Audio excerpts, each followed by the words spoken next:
Today is the feast of St. John the Baptist, and for those of you that know what I do for a living, that's pretty significant. You see, St. John the Baptist, the one who went out, prepare ye the way of the Lord, was the very same one who gave his life for what cause? For marriage.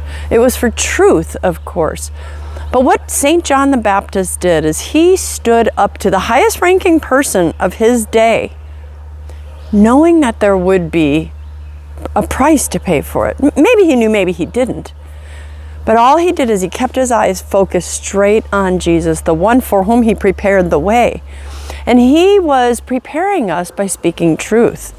So, as you all know the story, the king who was with his brother's wife was living in an adulterous marriage. Now, even though his brother had divorced his wife and he remarried her, St. John the Baptist was not shy in saying, that is your brother's wife. You are married to her. He is married to her until death. You're not allowed to take her. And so the king didn't enjoy hearing this. And of course, his mistress, his sister-in-law, liked hearing it even less. I think about this. I mean, they're probably both evil people. But the king, it said in the Bible, loved hearing John the Baptist speak. It's like he was simultaneously irritated, but enthralled by the words that St. John the Baptist would speak. So he put him in jail, but he always loved listening to him. But then I think about his mistress, his new fake wife, the wife of his brother. And she must have been seething. Now, who knows what she was like? Did she leave her brother because the king was even more important? She could get more money. Was she a gold digger? Perhaps. But she had to be evil in some sort of way, that she didn't care about truth, didn't care about leaving her husband. She gets with the king. King wasn't especially good. Has her own daughter prancing in a seductress dance in front of the king, the guy she's sleeping with, her supposed husband. And then when her own daughter, the flesh of her flesh, said she could be given anything she wants for pleasing the king, she goes to her mom, and the mom says, go get this guy's head on a platter. I mean, St. John the Baptist had to be owning so much space in her brain that she couldn't wait to get him out. And she did. So he spilt his blood.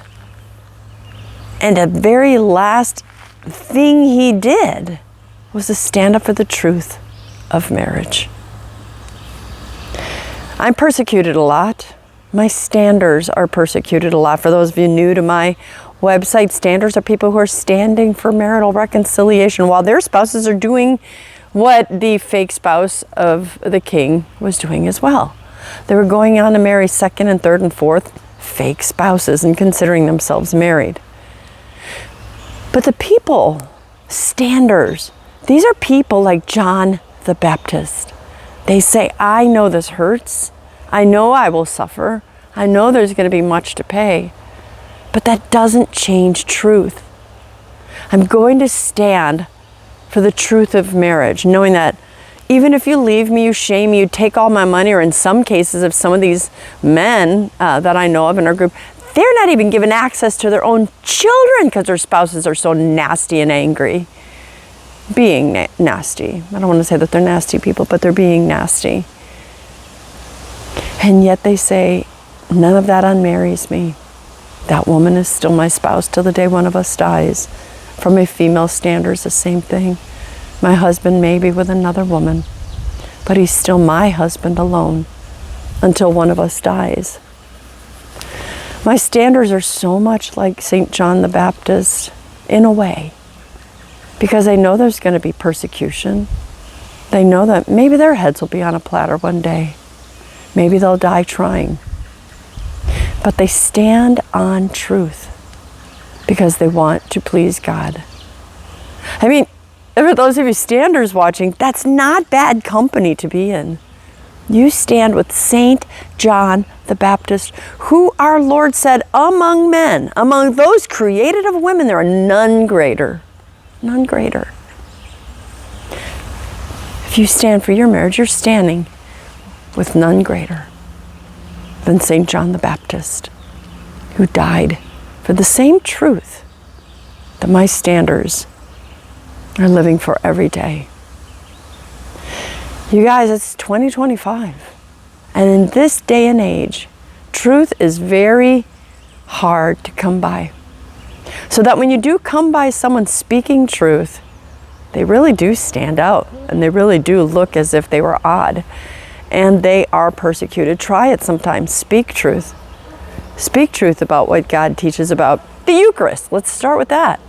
Tell someone, I'm sorry, that's not bread and wine. Go tell your Protestant friends, sorry, that's the body and blood of Christ.